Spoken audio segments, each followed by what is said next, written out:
All right. Welcome everyone to the final episode of the Back to Square Kwan podcast for the year 2021.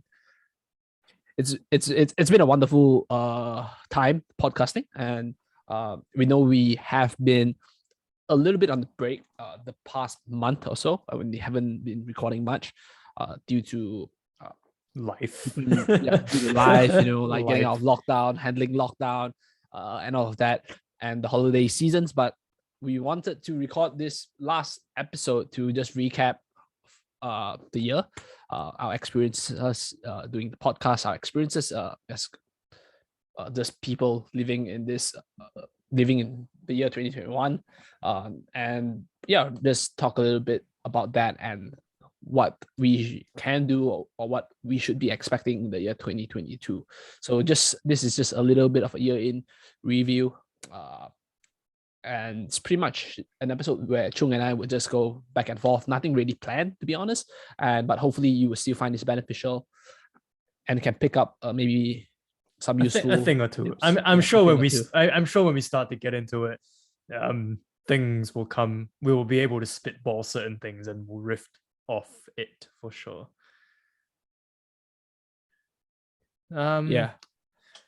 I think I'll start. I'll be very honest. Like, it's been an interesting year. More so, I think, with the podcast itself. I think for me particularly, it's been an interesting learning curve on basically setting up a podcast from start to finish. There's obviously like your big podcasts, people like, your Joe Rogan shows and all that kind of stuff. But to be completely honest, I think my big takeaway, at least doing this little side project, as we kind of talked about in the first ever episode that we recorded, is that I think it's not actually that difficult to do a podcast, in my actual opinion. I think the hard bit about it is that it's actually just finding time to actually record it. The actual process itself, I think, as long as you are able to podcast with people that you enjoy, people that you can relate with, and obviously have good conversations with, I find most of the podcast interviews that we did were actually very eye-opening to me personally. It's really like just having a conversation with someone else and then just sort of, oh, since we're having a conversation anyway, we might as well record it and just put it out there to the public. I think that was kind of the intention of the podcast from the start anyway. Oh, that's how I perceived it. What about you, Kidrick? I think, when you first listen to podcasts, and obviously I think recording a podcast is quite simple now. There's so many free platforms to use, or platforms with a really low cost. But like I said, I think if you are trying to make a living off podcasting, that's a whole different story. Fortunately for Chung and myself, this is just a side project. We're just like enjoying it. So I do think that, if someone is considering doing a podcast, to just articulate their thoughts or just get guests to bring on to just have a chat, I think it's a really good avenue, right? But if you were to monetize it, that's a whole lot more that you need, right? I've seen content. I consume a lot of podcasts. In fact, my Spotify Wrapped, the hours there are actually really low because I just listen to podcasts. I actually don't listen to music much anymore, unless I play my favorite anime song to hype me up for training. But other than that, this is mainly podcast recording. And when you listen to professional podcasts, like you say, Joe Rogan, and fortunately for Joe Rogan, he can talk about whatever he wants because he signed a deal with Spotify. And he's Joe Rogan. And but we've seen all those people that like they have ads in between their podcasts to monetize it. That's very, very different. And people do different things like live streams, and then you have like people sign up for Patreons and like super chats and all that kind of stuff. There are multiple avenues to monetize it, and I think everyone can adopt a hobby, but not everyone's hobby can be adopted into something that people can monetize. So to draw that distinction is quite important, because you kind of like set expectations up for yourself, because you and I, we don't plan to make money off this podcast, at least when we first started it. So it's fine if you're not actually getting as much traction as we like to meet certain criteria. I'm not gonna like, cool, I'm just gonna get this 500,000 subscriber YouTube like subscribers and the plug. subscribe. Yeah. That's really nice. But the good old click funnel. You've made 7 million. Here's your plug. Like, I don't mind if I don't get it. If so like that's really important. But it has been a fun journey so far, and just speaking to people who have who are experts in their area and are just providing valuable life experiences has been pretty enriching. So that is kind of like my impression and experience of being a podcast co-host. Yeah, I think you made a really good point there, Kedrick, especially sort of like reflecting back on 2021, or at least for us in New Zealand, Australia. I would actually say like New Zealand and Australia, particularly our 2021, is pretty much what North Americans would have and Europeans would have experienced in 2020. I think for the most part, the way I see it is Australia and New Zealand were kind of on the backlog, or we had the lag of the whole COVID lockdown thing.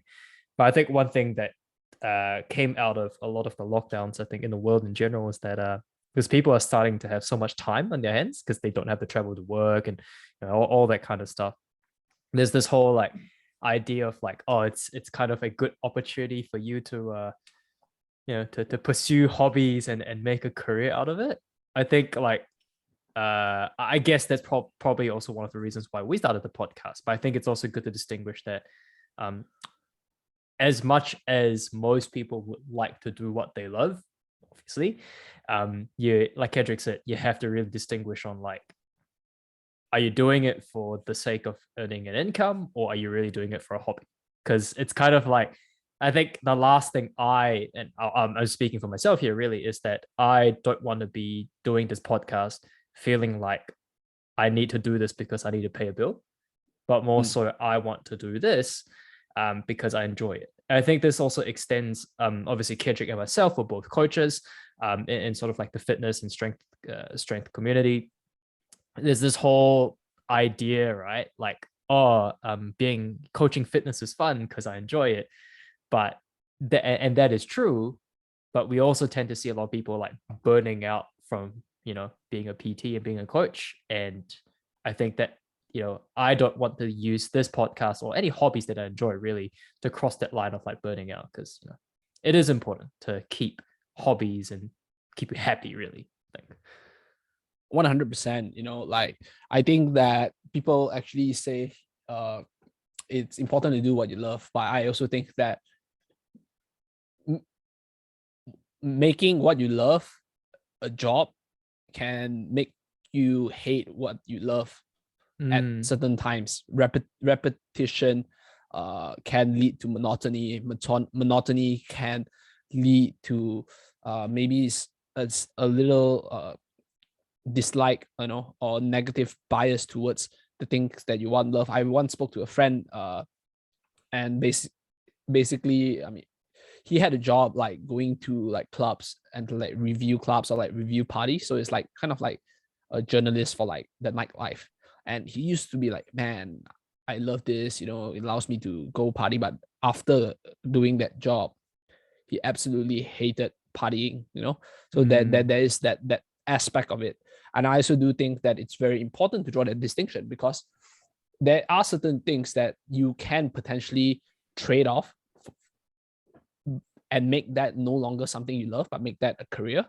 But there are certain things that you don't want to make it a career and trade off the potential exactly enjoyment from it. Yeah. I think that there are certain things that should be solely categorized as like you derive pleasure from it, and you, regardless of the outcome, like for example, I like playing games, and even though I'm like absolutely shit at it, like I'm really bad at games, but I enjoy playing it, so I don't care whether I win or lose. But if my goal is to be a gamer and make money, I probably have to be quite good at it, but then you now have something that you have to put in a lot of time and effort to actually obtain a particular skill, more so than the initial investment you thought you have to invest in, right?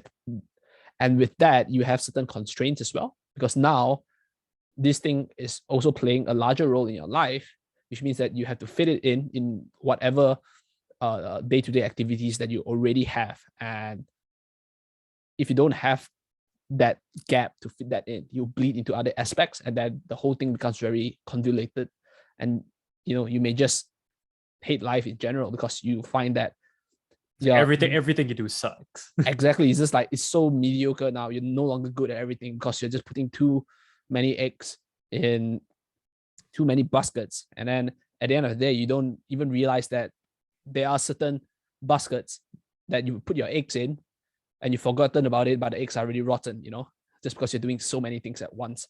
So I do think that setting up the expectation it is really important. And I think that this podcast has allowed us to do that in even with the whole COVID thing, which I'm sure we will talk about in a little bit more detail, because it's quite hard to kind of like avoid talking about COVID now. Yeah, it's the talk of the town. I'm assuming it's going to be there for the next decade, but oh well, we'll get there. Yeah, and we just like, people often turn their hobbies into careers, like you mentioned, simply due to the fact that most conventional jobs, they don't really get to work, especially if they are in like a high like level setting lockdown, so they don't get to go to work, and then they have time at home, and then they'll be, oh, if I can monetize this slightly, I'll have income.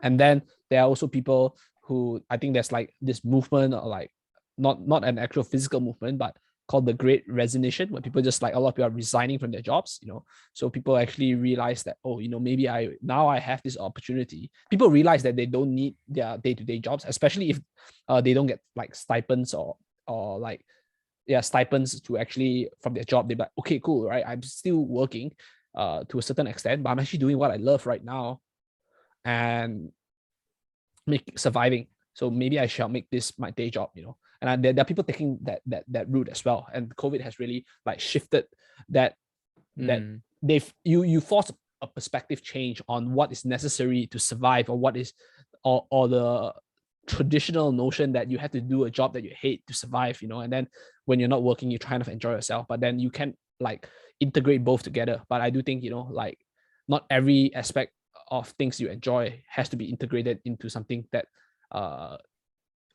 makes money. I think that is very very important. So those are kind of like my 2 cents on this whole like podcasting adventure. Yeah, I think one of the episodes, I think this was the episode with Bryce. I think this was quite I guess, so it takes me back where we obviously, for those who don't know, we had an episode with Bryce Lewis, who is obviously one of the best powerlifters in the world, won a couple of worlds, and basically an all-around good guy. And one of the things that he does talk about as well is kind of like, obviously lifting for him is a big part. He's an elite lifter, and he puts himself out there, he puts his body on the line. But as some of you might know, when up till now, if you are competing in the USAPL, let's be honest, there isn't a lot of money in powerlifting to make. you won't be able to make 60 grand a year by competing. And even if you do win, it's not going to be a 60 grand paycheck, unlike a boxing fight or an MMA fight. So I think Bryce is one of a really good example of like, you do a particular hobby, but you do it really well, and you compete at the best level as you can. It doesn't necessarily mean it's going to give you the monetary aspects. You can't make money off your hobby. But as some of you might know, Bryce obviously is part of TSA.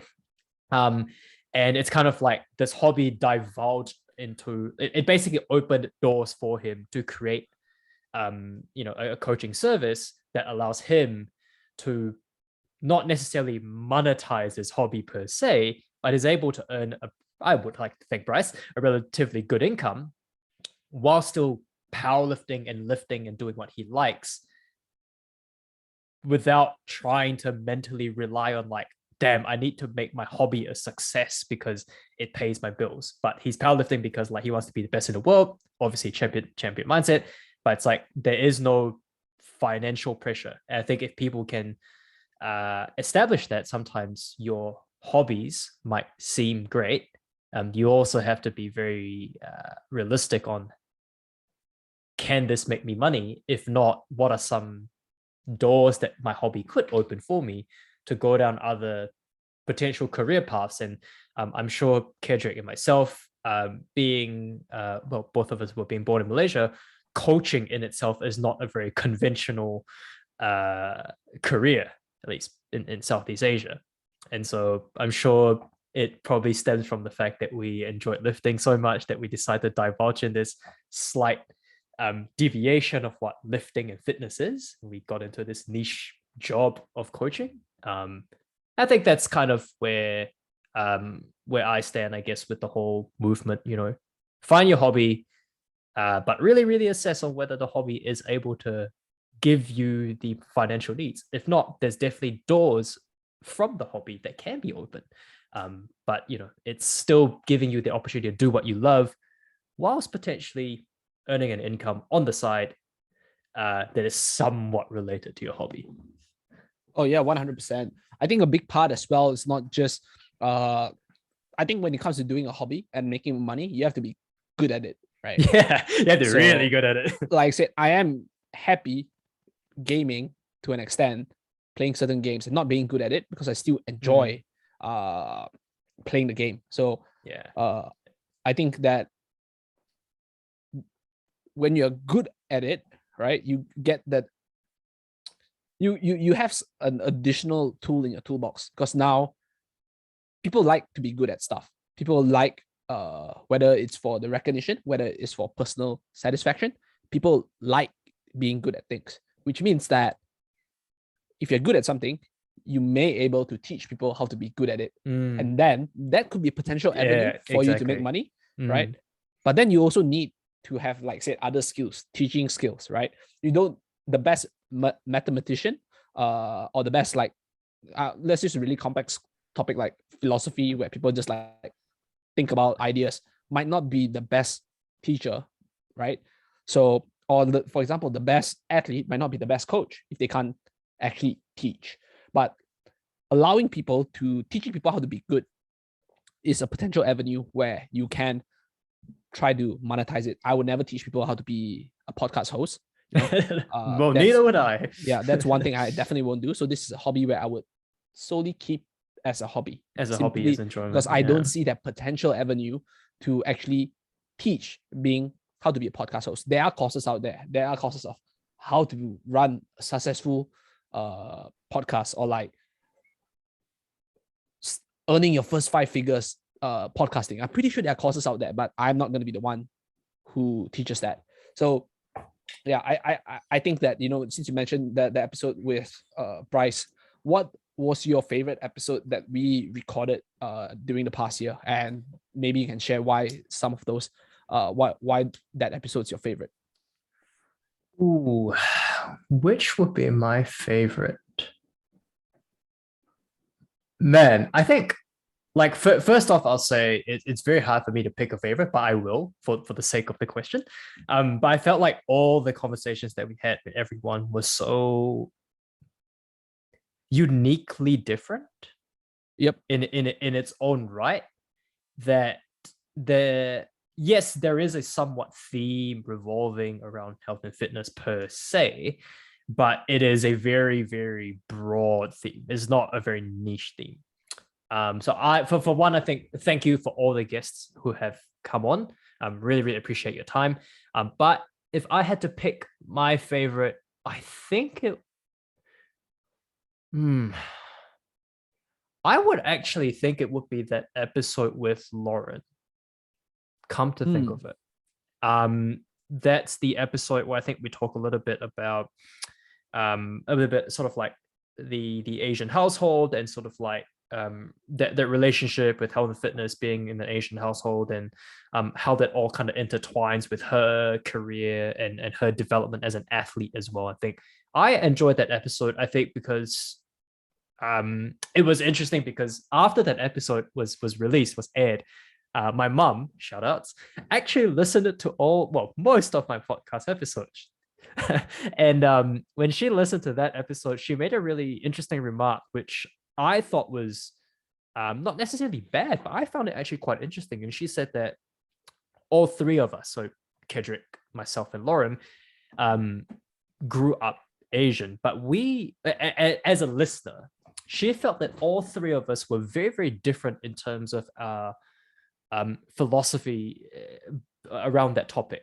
And it's not even a bad thing because it was an interesting eye opener, because for her, it was interesting to see how Kedrick sort of like lifestyle and a parent and your parents, and how Lauren's parents, and how obviously my mom understands how she parents me, were kind of different, but were able to give their children the life, well, hopefully, that we are striving or looking for.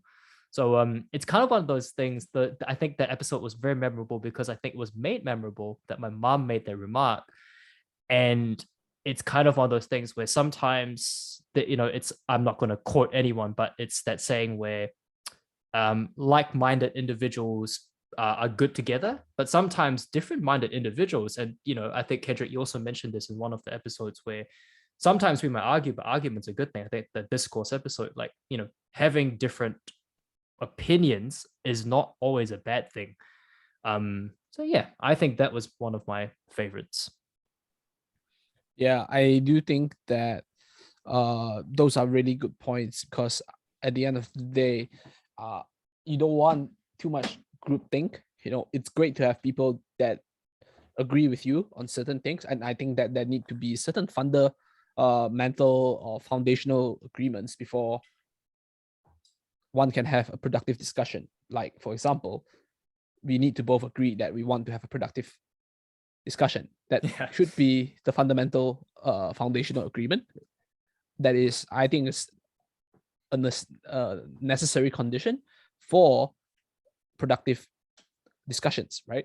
But the more I think that when we have discussions, it's important to actually hear opposing views or different views, or maybe same views, but how you arrive at that conclusion might be different.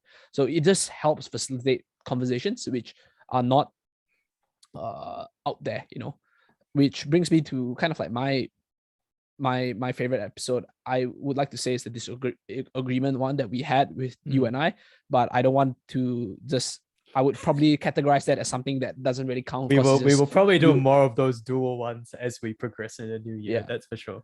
I would probably, I really like the conversation with like Greg Knuckles, mainly because it was very like broad. This is a topic of like science, and then how do you be good at science? How, when you enter science, what are certain things that you look for? It's just a really broad topic, and the potential like to go on, like we could go on for like 3 hours, Yeah. At the end of the day, like there was just so many things to talk about, and I found that really enjoyable. I guess when it comes to science as well, people often look at science as something that cannot be wrong, but I do think that science is people think science is very one-dimensional, black and white, yes or no.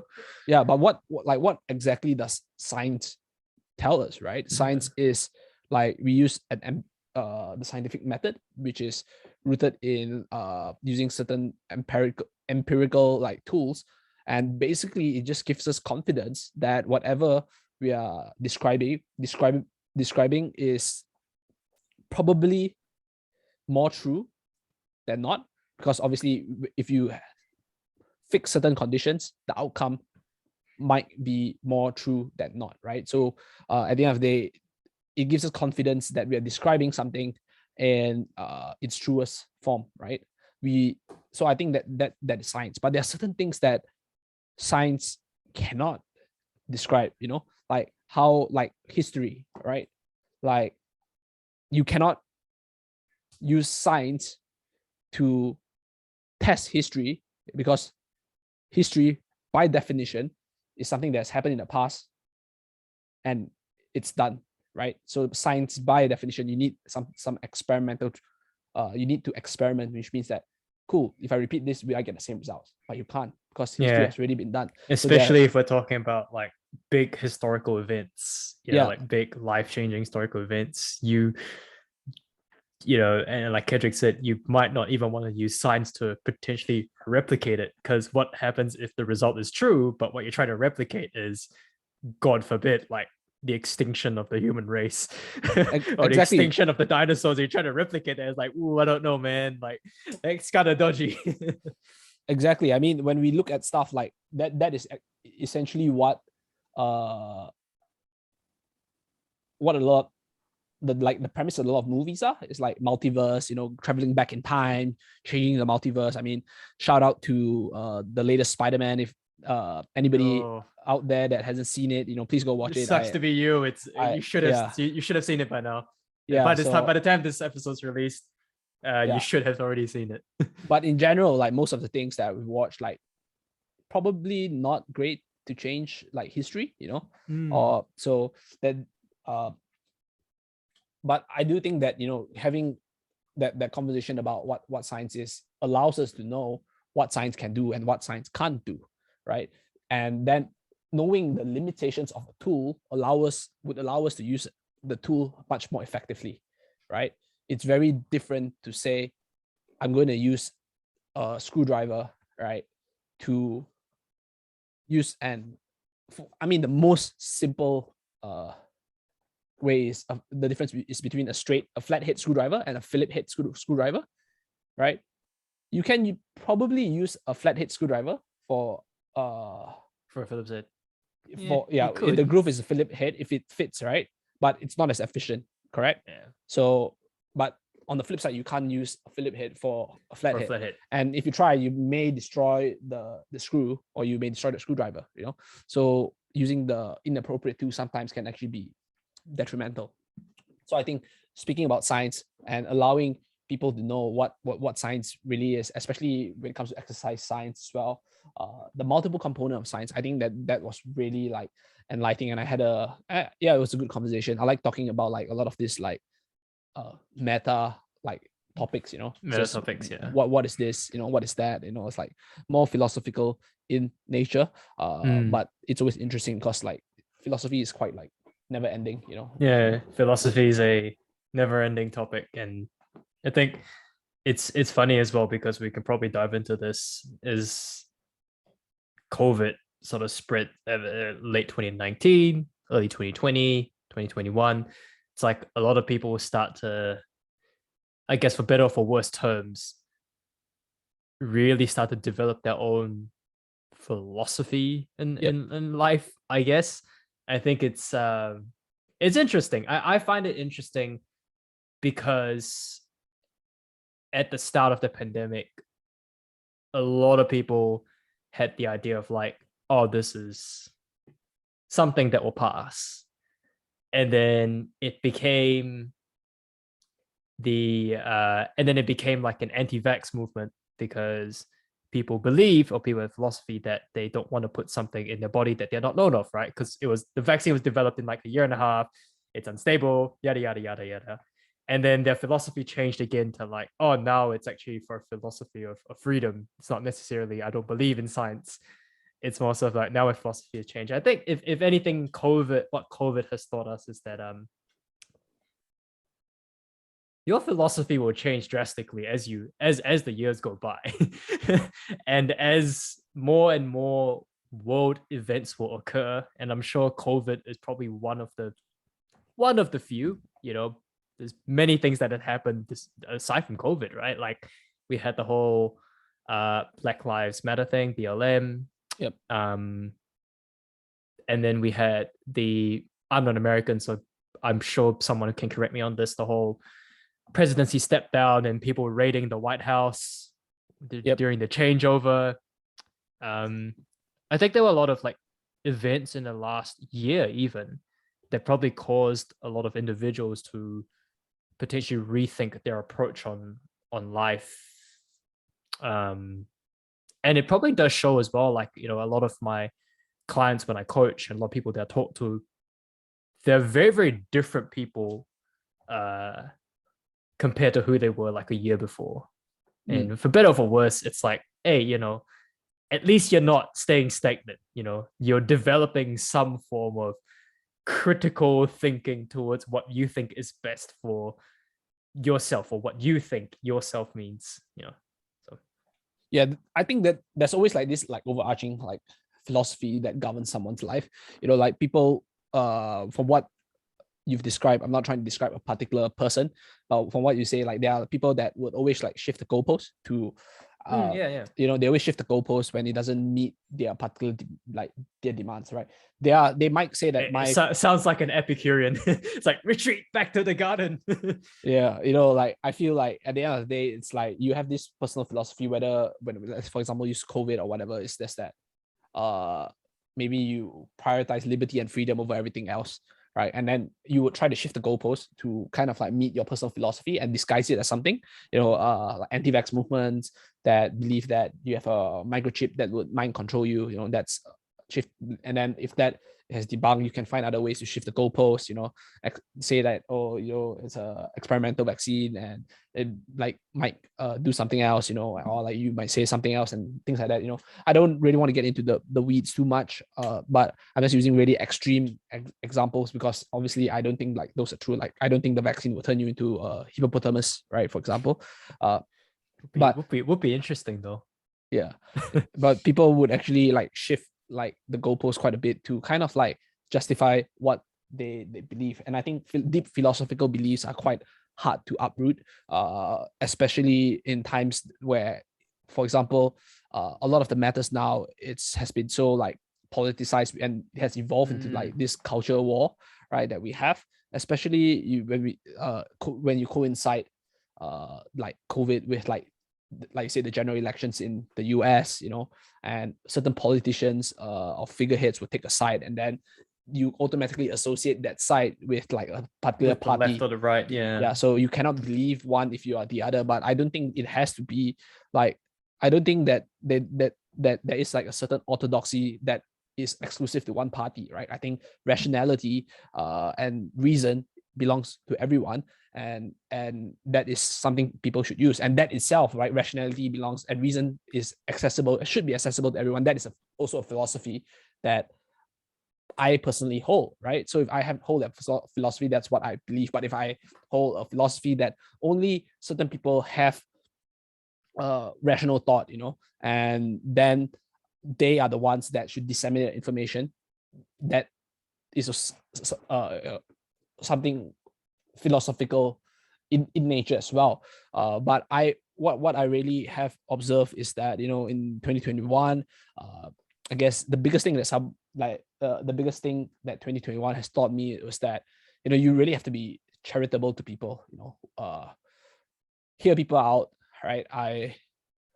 And obviously that there will be some times when the reason why I think that, for example, I think there are people that are really like pro mandates,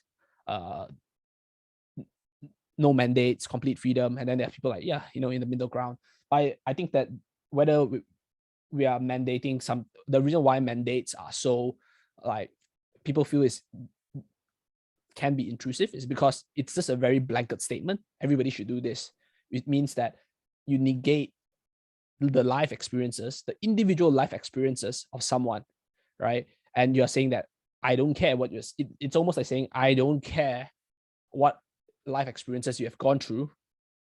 This is it now. You have to do this regardless. It's not hearing that other person out, which is why people are like really upset with mandates in general. I think that is the underlying thing. It's like I feel like I'm not being my voice is not important, right? Because if my voice is important, why are you doing this to me without first listening to me? Right? I'm not saying that everybody opposing to mandates have good reasons, but I think that whether someone think the reasons are good or not, and I'm not talking about just COVID in general, but just like other stuff when it comes to mandates or making something compulsory, right? The reasons that you have to bring like an exponential benefit that you can override someone else's reasons from their day-to-day life. At least that's what I think, because I feel that with the whole like culture war issue, it's crazy because I think people, like, I've read certain articles like online, and people just say like, yeah, um I won't date someone if this person voted for this party, like, Yeah. it's so funny because when I read certain like biographies of certain like people, right, like famous people, they will say that, oh, my mom like is a like it's really left wing and my dad's really right wing, but politics aside, they were really good like parents to me, and it's because they had like these differences. I learned to cultivate this critical thinking. But now it's like, no, dude, like if you have like this difference, like if we have this difference, we can't even like, I can't even date, or like I can't like, I wouldn't invite you to like my like, you're no longer considered my family anymore, like your relationships are severed because of that. And I think that often because it's like people like to people don't want to dialogue anymore. It's more of like, it's almost like, cool, I am going to go on Instagram, put my comment, and then leave Instagram, turn off my notifications, or maybe turn off like replies, and I'm just gonna say what I think, and that's all I'm gonna do. I'm not gonna hear anybody out. I don't want to hear anybody out. I don't want anybody to change my mind, because maybe there's a possibility I might be wrong, I might be right, but I don't want to hear. I'm comfortable where I am with this thought that I have, Yeah. And I think that is very that is quite detrimental to society as a whole, right? It's quite ironic that, when you trace back the roots of philosophy and you go back to Socrates, Socrates literally went around asking people, what is this? What is the definition of this? Why do you think this? And that basically led him to consume hemlock and die, right?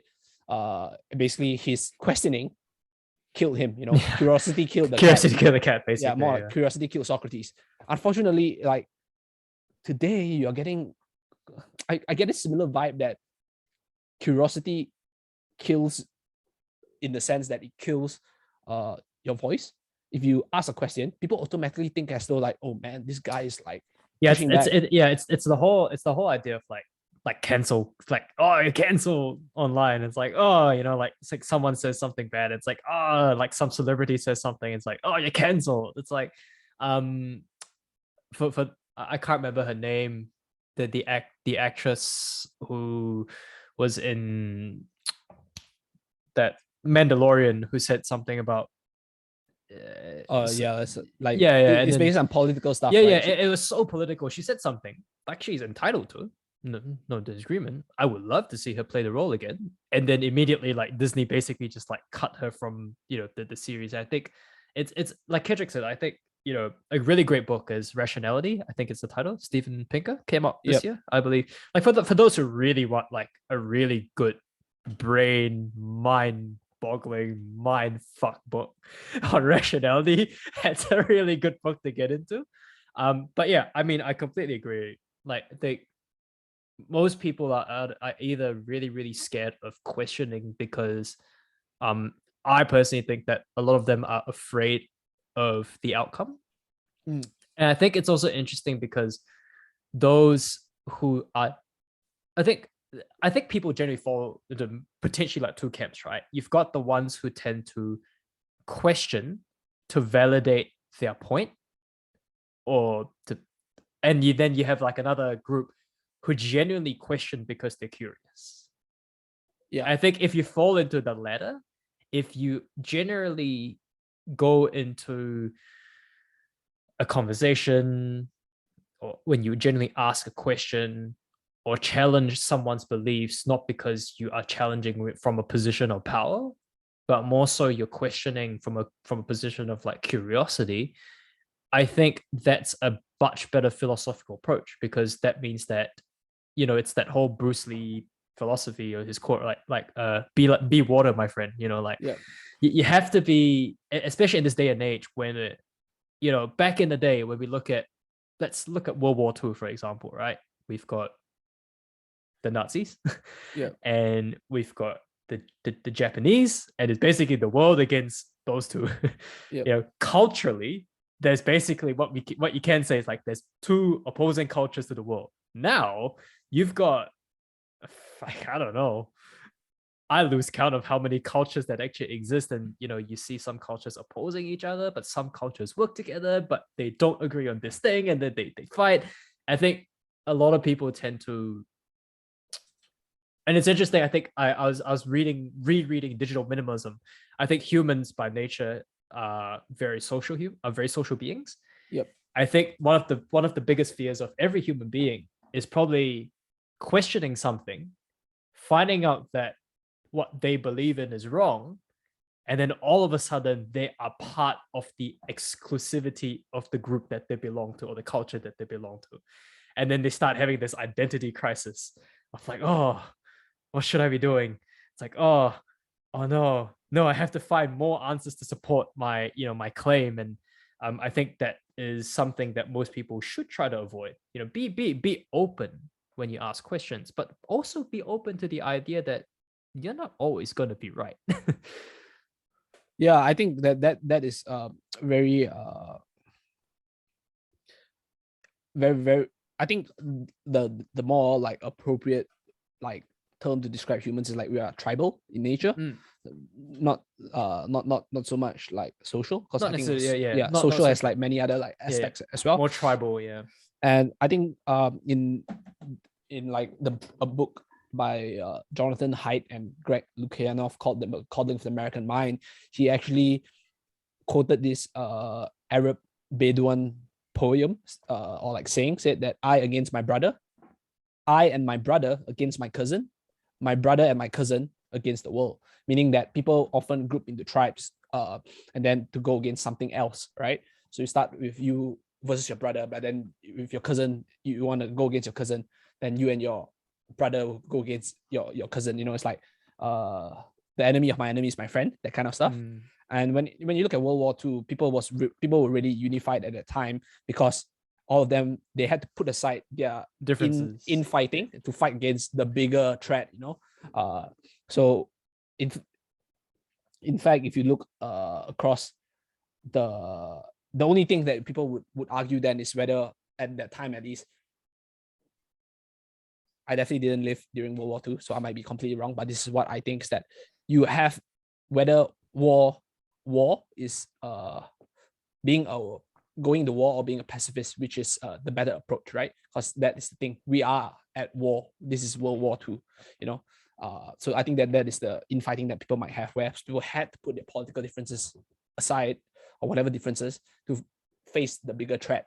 And I think that with the event of like no large scale war, like thank God for that, and I hope that it doesn't really happen. Touch wood. That is when a lot of the infighting actually happens, because by nature people often like to tribalize, and it is quite funny because when you look at people from like Jewish people always say that Jewish people are like, they're just they're basically like anti-Semitism, right? So hate against like Jewish people is like really high, and it's quite ironic because people, like, unless you're a Holocaust denier, you knew like the impact of being like extremely discriminatory towards Jews, to the point of actually wanting to kill them. But anti-Semitism is still in this country, in the world, and people often say it's because when after the Nazi occupation, the Jews were just like scattered across the world, right? You have Jews all over the world, right? And then they are like that out group of society, and if there is something that they want to blame, it's very easy to blame the out group, the stranger, the foreigner. It's always easy to blame. It's always easy to blame the minority, because once you start blaming the majority, then for the most part, it's like the grand population is at fault. And then ironically, it's the whole idea of rationality. It's like, do I want to blame, let's just throw a random number, 80% of people to force them to change, or should I just blame it on the 20% and say you guys are wrong? Yeah, exactly. And I think that's a really good thing that you mentioned, that you said there, is like that a really good example there, Kedrick, especially in this day and age with the whole like anti-vax mandate stuff. It's like, yes, they are the minority, but you can't just, on social media, we see this a lot. I'm not going to name names. People blame them for having the mandates longer. Yeah, exactly. Why can't you guys just get the vaccine? Or why can't you guys just do that? It's like, here's the proof. It's like, yes, the proof is in the pudding. Yes, it's science. But you also have to think of like, what is it from their point of view? Because it's a lot easier to blame the minority than to blame the majority. Because 10 people change for the 9 people changing for the one person, statistically speaking, is a lot more work than telling the one person to say, oh, we'll just put the one person in jail, the 9 people can live on with their lives. It's a tough one. Yeah, I think to an extent as well, it to an extreme, like it is like the trolley problem in like philosophy. Will you like kill one to save 5, or kill will one, you save 5 to kill one? I did that poll a couple of weeks ago. It's very interesting. Yeah.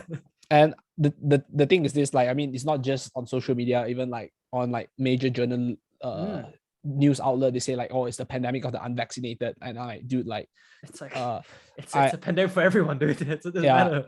The thing is that people, I think, like they people come from a bias, like, oh cool, I'll go. And I think New Zealand had this as well at the start, the like zero COVID approach, right? Yeah. So, but the fact is that I don't think we'll ever go to zero COVID unless you're willing to kill all the animals, because there are animal reservoirs with like infected with COVID. So what happens if the virus actually jumps from an animal reservoir to human? And even though like all the humans in the world, let's just say every single human is no longer infected with COVID, but this animal actually jumped to human again, and then it starts, right? So I'm not saying that it will, but for zero COVID approach, you have to kill all the animal reservoirs, for that reason. You have to kill a lot of things to have zero COVID, by the way. Yeah, so I think with that approach, you can say, oh, it's the pandemic of the unvaccinated and things like that. But like I said, people often go in with some form of presupposition. I want to achieve this. Therefore, my messaging is catered towards this, because I think that this is beneficial towards my my personal goal. So I think that with 2021, you kind of like look at that, and I do hope that it is almost like getting COVID is like a moral failing. It's like, oh, if I get COVID, it means I'm a bad person. I'm like, dude, like, yeah, sure, like, how is that a thing anymore? It's like getting cancer. Does that make you a bad person? It's like, no, you just got unlucky. That's it. Yeah, or like, I mean, there are obviously like factors as well that you can control, genetic factors, lifestyle factors, and all of that kind of things. But how, like, when have we actually, like, as people, lost empathy for that person, and with that person suffering, you are like having an illness that is potentially serious, that you no longer empathize with someone going through that painful process, but now you say, this guy is a moral failure, this person's a moral failure. Like if someone smokes every day of their lives, and that person get lung cancer, right? I still think most people will agree that going up to that person and said, man, you deserve it, told you not to smoke every day. Like, that's a dick move, right? Let's be honest. I still think that people will agree doing that, even though it's most probably true. Most people still wouldn't say that, but I think what has happened to the point where now it's like, oh, if you get COVID, it's completely 100% your fault, and nobody else has, the responsibility is on you. So I do think that, with 2021, like the biggest thing that has really like taught me is that, cool, look at people, like look at them as individuals, don't group them into groups, right? Are you trying to say that a person who is vaccinated because they wanted to, or maybe the person who doesn't want to get vaccinated but don't want to lose convenience but through mandates, are they exactly equal? And then if you put a third fact camp, is that those who are aggressively pushing vaccines and saying that vaccines is the cure for everything and there's no side effects, which is completely not true, because there obviously is some vaccine side effects, even though it's rare, right? All those 3 people, they got vaccinated, but would you say that they're all the same?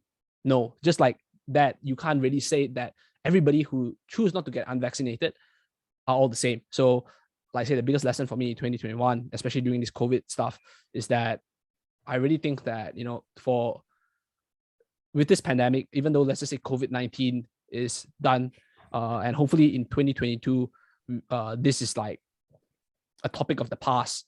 But I do think that despite COVID getting past the pandemic stage, the bigger thing we have to kind of deal with is how we are going to how we act as humans, basically. Yeah, how we're gonna stitch the fabric of humanity back once again, because obviously it has like really COVID has unfortunately polarized things quite a bit, and like severed that the general humanity that we all had. So yeah, I guess that's my biggest takeaway from 2021. Do you have any particular thoughts on 2021 besides the ones that we've basically rambled on, and we've probably lost like all of our listeners? Yeah, I mean, I think that's probably it. Yeah, I mean, there were so many lessons that I could probably take away from 2021. But I think on a very personal level, I think it's also, like not just treating people as human beings. That's obviously a given, but it's more so of that, I believe it's Marcus Aurelius, but I might be wrong here. It's like, be strict with yourself, but be kind to others. I think it's something along those lines, right? It's like you do all you can for the betterment of yourself, but you have to understand that someone else, they're not you. And you have to show them, be compassionate. It's kind of like fitness, right? It's like Kedrick and myself are very, I would like to think, blessed to be healthy. We train, we have the luxury of food, we have the luxury of nutrition, we have the knowledge bestowed upon us because we've undertook that journey. But we cannot expect that from our clients. We can teach them, we can coach them, but we cannot expect our clients to be that perfect model that we envision. But we have to treat them as humans, and understand that they can be strict with themselves, and that's okay. But you can't necessarily just kind of jam them down a rabbit hole and force them to do something that they're not comfortable with. I think that's one of the biggest things that I've learned this year, and I've kind of like personally come to realize that, as myself and my wife, as we start talking a little bit more about the possibility of maybe starting a family in the next few years, it's like, and speaking to my parents on how they've parented me, it's like, well, I don't think it's that idea of like, I'm not going to force my kid to play an instrument. This is actually a conversation I had with my wife this morning. I'm not going to force my kid to play an instrument, but hey, if they do want to play it, then okay, I'll let you play it. But if you don't want to, hey, why bother? Yeah, 100%. I think those are like really important like talking points. And as we move forward to 2021, like I always say, like there's a middle ground. The middle ground is quite hard to find, but I think that if you take time to explore where that middle ground is for you, it'll actually be worth it. Unfortunately, in this polarized world, people actually might say like it's the worst position to be in the middle, because you have to fight off both sides. You have to fight off both sides. Yeah. So actually, it's not even both at this point. It used to be just the left and the right, but now it's kind of like you're trying to find the middle of a circle or a ball, and you're basically like pushing against 360 from everywhere. And I mean, life 50 years ago might have been probably easier, to be honest, socio-economic wise, and like, mentally. But it is going to be interesting on how, if you've listened this far into the podcast, on how you would approach 2022, because it used to just be left or right, but now politically and culturally, there's a lot more to it. You've got your left but subclass, you've got your right but not really right. You've got, I'm not gonna vote, why aren't you voting? And it goes on and on, man. 2022, like I said, the biggest hope for me is that we can like move past this COVID pandemic, personally, I do think that this virus will be endemic and it will just be the backdrop, just like one of those seasonal virus that's floating around. So I hope we move past that. Personally, for myself, in terms of my career, right, I'm starting a new coaching company. So I've been by the time you listen to this, yeah, it'll probably be up or in a few hours. Yeah, so I've been working for the Strength Guys for 5 years now. Nothing but praises for the Strength Guys, but I feel like it's time to kind of like move on. Starting a new coaching company called Reformance, so reformancetraining.com. And I'm that there has been a lot of work put into that by Alfred, who is my business partner, and myself. So I'm hoping that 2022 will be good in terms of that. Right, it is quite daunting doing all of this, and all my kind of like people that I coach and my athletes out there.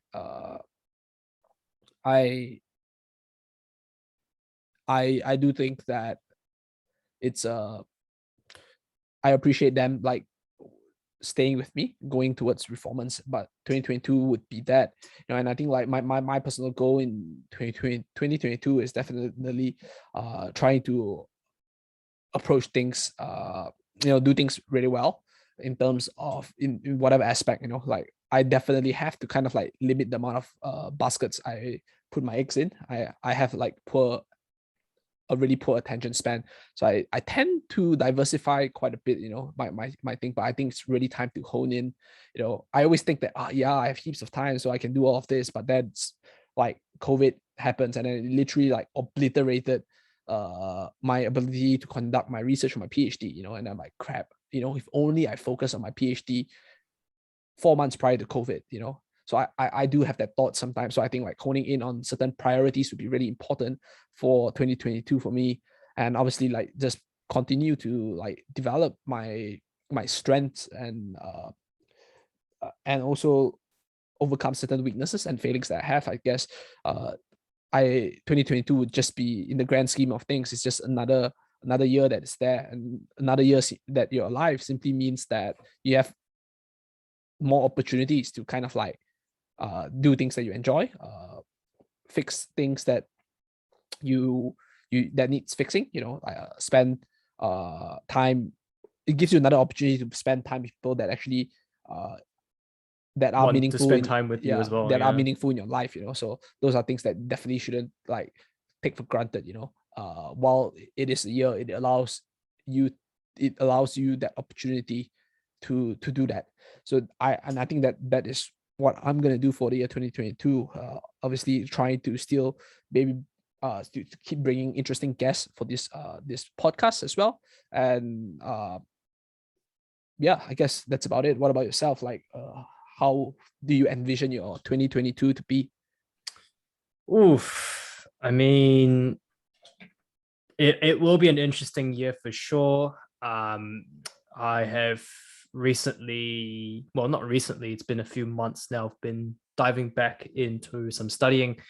Hopefully, fingers crossed, by the end of the year, I will be able to be a clinical nutritionist, because so that will be pretty cool. I think it's kind of that next step. Being a nutritionist is cool, but continuous learning is always important. I think in order to be better at what I do for work, I need to obviously expand my knowledge a little bit more. So I guess that's more on the academic side. Career-wise, I think that's kind of like one area that I personally not necessarily are unsure of, but where I'm at right now, I'm pretty happy with where things are right now. But it's that old saying of like premeditating the inevitable. And I think in conjunction with trying to finish my studies as a clinical nutritionist, I think that will be a good step for my career moving forward, growing my business a little bit, whilst also working alongside Ollie, shout outs, inside the Meta Project, to make that a pretty successful nutrition business in here in in the Oceanic region, and personally, just coaching powerlifting, maybe going back, being more specific in powerlifting. It is a sport that I'm passionate about, and I think personally, I actually got this quote from one of my very, very old personal training clients. It's kind of, I always ask him these questions, like, how are you feeling today? Every time I meet him, when we have a session, I always ask him, how are you feeling today? And he says, another day above ground. I think like living by memento mori will probably be like the big theme next year for me. For those who don't know, it's just memento mori. It's basically the idea of like knowing that tonight, going to bed, you might not wake up tomorrow. You will probably die. Who knows? The world is a random place. So if you wake up in the morning and you're breathing, you need to try your best to make your day worthwhile. And that's probably going to be something I want to live by, and have been living by over the last year. But I think next year is sort of really solidifying that. Like Kedrick, I tend to find myself putting my attention span in too many things. But I want to make sure that if I'm living my day to the fullest, I want to make sure I'm putting quality into the things I'm doing on a day-to-day basis, even if it means undertaking less, but doing it better. It's that whole idea of, I guess, business. It's like, don't spend more hours working, spend less hours, charge more, but do like put out the best quality you can do. So that's probably something I'll look to do next year. Sounds good. I mean, 2022 sounds exciting already for the two of us. We both have different projects to work on. Like I said, hopefully 2022 would not be impacted by COVID anymore. I think we said this in 2020. But like I said, I do think the trajectory is bright. Trajectory seems bright. Yeah, I tend to be optimistic. So I feel like there's enough like pessimism nowadays. So I like to hold on to that glimmer of optimism. And yeah, I guess just to kind of like close off, I just want to wish all of our listeners, if you're listening this before it's still in 2021, a very happy new year. If you're listening this in 2022, happy new year. Happy new year as well. And I do hope that, whatever goals you all set yourself for yourself, just I hope that you achieve it. And thank you for sticking with us in the year 2021. And yeah, we hope to continue to have your support, your ears. And, for the year 2022, hopefully bringing more interesting guests on the show. And if you have anybody to suggest, like, feel free to reach out. So yeah, that's my closing remarks for this show. Do you want to do you have any to close up, Chung?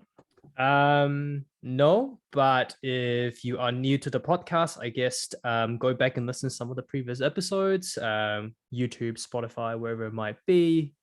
You can follow us on Instagram. I'm not very active with it, the Back to Square One podcast on Instagram. I'll pop it in the show notes. But honestly, thanks for supporting. It has been an interesting journey. I think what makes it special for me is just the level of the quality of the conversations that we have on this podcast. From a personal level, I think it has been very eye-opening, and definitely, like Kedrick said, looking forward to next year to have more of these ones for sure. All right, and that is all. We'll catch you all next year. Happy New Year. Happy New Year, people.